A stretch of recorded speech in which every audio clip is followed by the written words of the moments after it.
नमस्कार, मैं हूँ एस सत्थर और आप देख रहे हैं न्यूज़ फोर्स। जी हाँ, एक बार फिर मैं हूँ अरवल में। आज हमारे साथ में हैं अरवल के विधायक महानंद सिंह। और जैसा कि आप सब जानते हैं कि विधायक तो हैं ही ये, लेकिन उसके अलावा ये बुद्धिजीवी नेता माने जाते हैं। इनकी जो यहाँ पे एक इमेज है, वो एक बुद्धिजीवी नेता की इमेज है। और कि जो ऐतिहासिक लाइब्रेरी है, उसका ऐतिहासिक काम इन्होंने किया है, क्योंकि वो क्रांतिकारियों से, जो भारत के क्रांतिकारी थे 42 के आंदोलन में यहाँ आकर बैठा करते थे, पढ़ा करते थे, योजना बनाया करते थे, जैसा कि खुद महानंद सिंह जी ने कहा था पहले। तो हम ये जानना चाहेंगे क्योंकि अब कितना काम पूरा हुआ है और कब उद्घाटन है। और दूसरी चीज़, अभी जो अशोक सम्राट के ऊपर में जो राजनीति चल रही है, जिसकी चर्चाएं पूरे देश में अभी गर्म है, और पक्ष विपक्ष दोनों तरफ से सब लोग का बयान आ रहा है, उस पर हम इनसे जानने की कोशिश करेंगे कि आपका क्या कहना है इन सब चीज़ों पे। ऐतिहासिक मामला अलग है, क्योंकि एक पॉलिटिकल मामला भी है। सबसे मेन चीज़ पॉलिटिकल ही है, जो इतिहास के कांधे पे बंदूक चलाई जा रही है। लेकिन इन सब चीज़ों से पहले अगर आपने चैनल को सब्सक्राइब नहीं किया है तो ज़रूर कीजिएगा। अगर बेल आइकन आपने क्लिक नहीं किया है तो ज़रूर कीजिएगा, और इस वीडियो को ज़्यादा से ज़्यादा शेयर कीजिए। सर, आपका बहुत बहुत स्वागत है न्यूज़ सोर्स में एक बार फिर से। आपको भी बहुत, आपके जरिए आम जनता को भी हमारे तरफ से शुक्रिया। अभी जो है सरकार का ये कहना था कि अमर जवान ज्योति का जो मशाल को इन्होंने बुझा दिया, हालांकि वो तो भारतीयों के दिल में हमेशा जलती रहेगी, क्योंकि वो हमारी एक विजय गाथा से जुड़ा हुआ मामला है, और इमोशन से, भारत के इतिहास से और इमोशन से, राजनीतिक हो, साहित्यिक हो, हर तरह से जुड़ा हुआ है। लेकिन उनका ये कहना कि रख रखाव करना अब असंभव हो रहा है। ये क्या अमर जवान ज्योति की रख रखाव नहीं कर सकते हम लोग? यहाँ देश की रक्षा के लिए या देश के हिफाजत में जो लोग शहीद हुए, उनकी रक्षा के लिए कितना खर्च है भाई। और ये मंत्री और ये जितने भी प्रधानमंत्री के रख रखाव में जितना खर्च होता है, शायद ही किसी दूसरे चीज़ में खर्च होता हो। तो विस्टा से लेकर के अन्य तरह का जो बनाव अथी शुरू कर दिए हैं, जिसका कोई ज़रूरत नहीं था, अनावश्यक खर्च किए जा रहे हैं। और ये कह कर के सरकार जो है पल्ला झाड़ रही है। असल में उसको इतिहास उनके पास तो है नहीं, ये ऐतिहासिक पृष्ठभूमि से आते नहीं है, सत्ता मिल गया है। ये इतिहास जब रचने की बारी थी, जब आज़ादी के लिए लड़ने की बारी थी, तो ये दलाली लोग कर रहे थे। इनकी भूमिका आज़ादी की लड़ाई में कहीं रही नहीं है। अब जो भी नाम खुदा हुआ है, जहाँ कहीं भी नाम है, तो इनके लोग हैं नहीं कहीं। तो अब वो सब को एक एक करके वो मिटाने में लगे हुए हैं, ये कोशिश है। और ये जान लीजिए, इतिहास प्रोजेक्ट करने का नए तरीके से, इन लोगों का इतिहास प्रोजेक्ट करने का ये सब तरीका है। अच्छा, ये बताइए कि जो अशोक सम्राट को लेकर के जिस तरह से डीपी सिन्हा यानी दया प्रकाश सिन्हा का जो किताब है, जो उनकी रिसर्च है, जो नाटक भी है उस पर लिखा हुआ जो है अशोक सम्राट को लेकर के, तो उस पर क्या कहना चाहेंगे? अभी बहुत राजनीतिक चर्चा गर्म है और देश में जो है बहुत लोग नाराज़ भी हैं। तो आपका क्या कहना है कि जो अशोक सम्राट के ऊपर में लांछन लगाए जा रहे हैं, तो राजनीतिक रूप से किस तरफ ये इशारा कर रहा है? क्या है मामला ये? अशोक सम्राट बौद्ध धर्म को प्रचार प्रसार किए थे, और इनके शासन काल में, इनके राज्य के शासन काल में देखिएगा कि सभी धर्मों का वो जगह मिली थी। ऐसा नहीं था कि वो किसी खास धर्मों के वो प्रचार प्रसार जबरदस्ती और ये सब किए थे, ऐसा नहीं था। लेकिन ये संघ का ये सोची समझी साजिश है कि कैसे जो भी जनता का जो रहा है, जनता का जो जिसके प्रति ज़्यादा स्थापित लोग रहे हैं, उसको कैसे हटा दिया जाए। और संघ की सोची समझी ये समझिए कि इतिहास प्रोजेक्ट है। ये सब इतिहास प्रोजेक्ट का अंग है।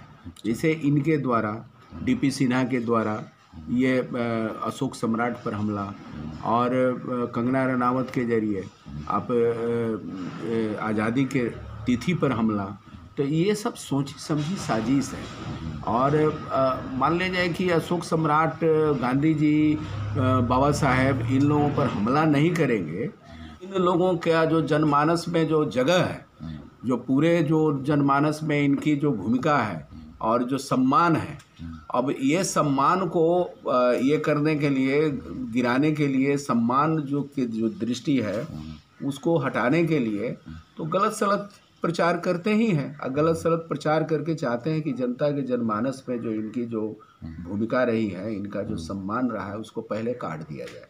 इसको ख़त्म कर दिया जाए।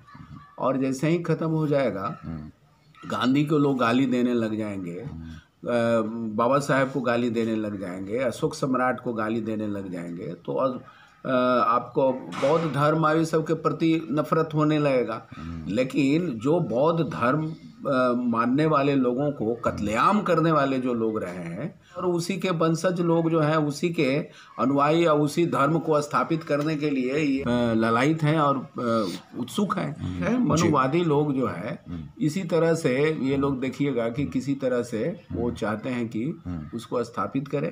तो ये कोशिश है कि जो भी स्थापित जनमानस में प्रसिद्ध वाले लोग महापुरुष हैं, उनको कैसे जनमानस से हटाया जाए, ये कोशिश चल रही है। अच्छा। और इस कोशिश का, ये आरएसएस का ये कोशिश का अंग है। तो ऐसे ऐसे बुद्धिजीवियों को जो उनके डिस्ट्रक्टिव काम करने वाले लोग हैं, कंस्ट्रक्टिव काम करने वाले लोग नहीं है। क्योंकि औरंगजेब से कंपेयर किया गया था कि अशोक सम्राट और औरंगजेब, बहुत ही खतरनाक बात है, बहुत गंदा बात है।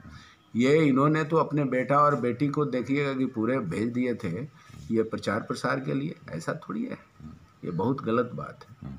अच्छा, ये बताइए, आपने गांधी जी का जिक्र किया, अभी आप इतिहास की लाइब्रेरी जो है उसको आप दोबारा से अरवल को जो है समर्पित कर रहे हैं, अरवल के लोगों को जो है, यहाँ के क्रांतिकारियों का आप दोबारा से एक इतिहास बता रहे हैं आप। तो कब उद्घाटन है और कितना काम कंप्लीट हुआ आपका, वो बताइए। कल हम लोगों की एक बैठक हुई थी, यहाँ बुद्धिजीवियों की एक बैठक हुई और जनता के सहयोग से उनका मूर्ति का अनावरण होगा। क्योंकि मूर्ति बनाने का विधायक फंड नहीं होता है। वहाँ जो लाइब्रेरी है उसका तो जीर्णोद्धार हम लोगों ने कर दिया, फर्श से लेकर के उसका गेट और अन्य तरह का हम लोग काम किया है।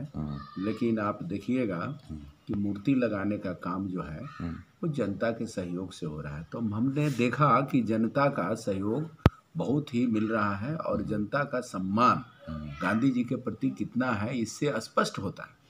दूसरे तरफ धर्म संसद लगा करके जिस तरह से गांधी जी को गाली दिया जा रहा है, गांधी जी को नफरत के रूप में स्थापित करने की कोशिश की जा रही है, लेकिन ये सब चलने वाला नहीं है।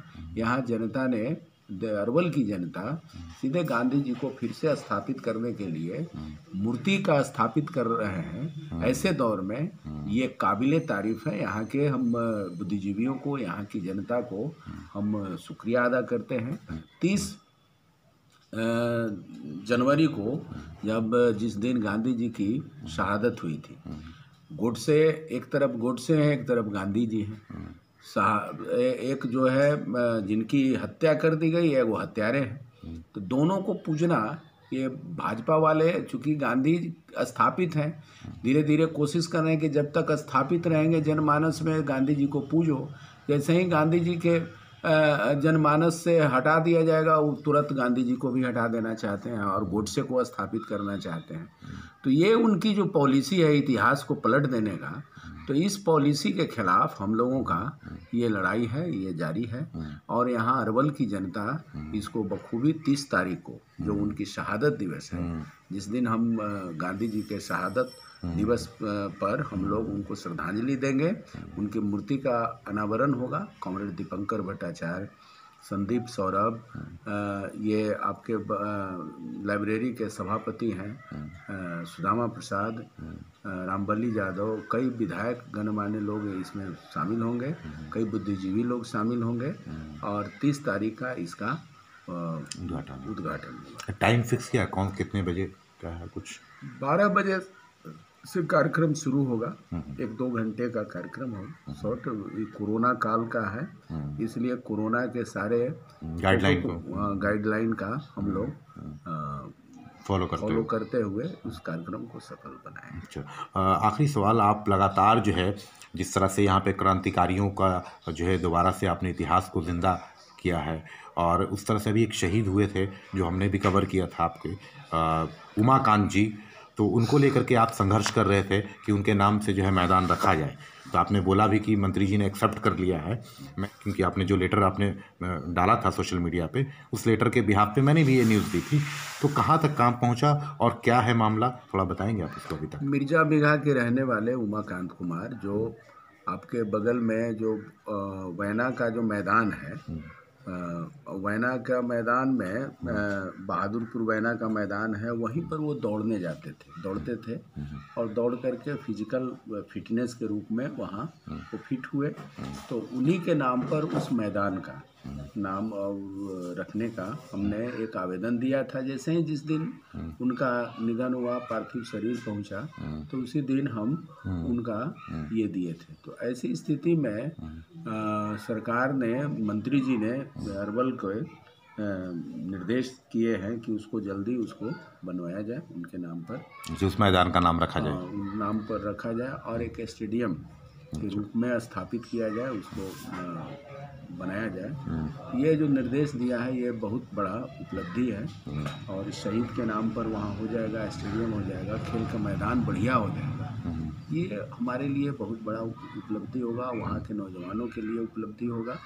तो ये सरकार की तरफ से ये भेजा गया है और सक्रिय भूमिका निभाने के लिए यहाँ के पदाधिकारी को कि जल्दी में इसका कार्यरूप तैयार करने का कहा गया है। तो ये बहुत बड़ा उपलब्धि है। तो बहुत बहुत धन्यवाद। SS सत्तर, अरवल, बिहार।